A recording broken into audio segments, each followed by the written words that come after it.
Let's take you back out to Vienna then, and Steve, who is with his ear to the ground, listening on any indication of any type of cut from OPEC. But no news so far. No news so far, but this compliance issue is interesting. Now look, some people will say what a fantastic level of compliance they've had already here. 80% roughly, give or take a decimal, in the last couple of months. So that's pretty good by OPEC standards. That means out of the 4.2 million they've taken off the table officially since September of last year, they're actually putting most of that, best part 3.4 million perhaps, actually is coming on the table. But Jeff, we're an educational channel, and I know you're quite a linguist as well, so I think it's time we all learn something. And today I've learned what Ansprechpunkt is. That is a sweet spot. And our next guest says that OPEC is in a sweet spot at the moment. Thomas Bachheimer is the chief executive of Meridian Commodity Advisors. So why is OPEC in an Ansprechpunkt? Let me explain.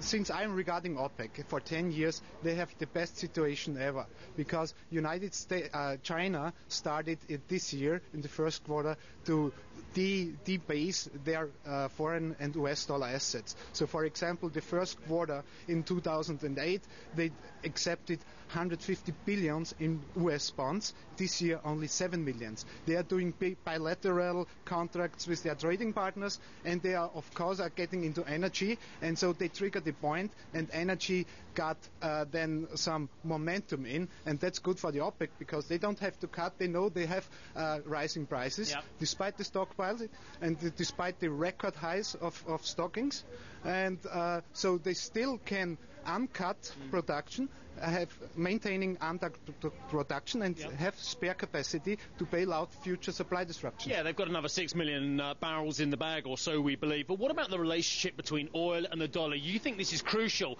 And let's get back to the dollar, because I know you believe the oil price is going much higher, but it's partly because the dollar, in your opinion, is going much lower. Yes, because the oil price is never an equation between supply and demand. The oil price is more an answer to the United States dollar money supply growth. And whenever US dollars are produced, the oil price is going up. And what we saw from the base of the Federal Reserve, they doubled since September 2008. So we can expect a much higher oil price for the next 18 months.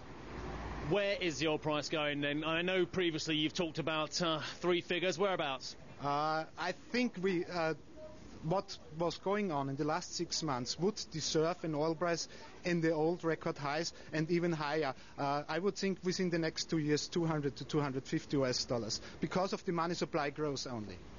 In terms of the nitty-gritty as well, though, we talk about this compliance level as well. It's somewhere in the region of 80% as well.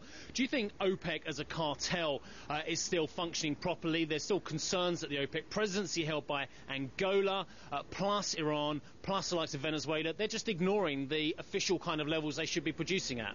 I think this is just a normal thing, because you have a lot of countries from a lot of different culture, and they are in a different mode, in economic mode. So Angola is different than Saudi Arabia. So of course they don't pull on one rope, and that there are some quarrels, it's logical, but at the end of the day, I think they will keep together with some disruptions.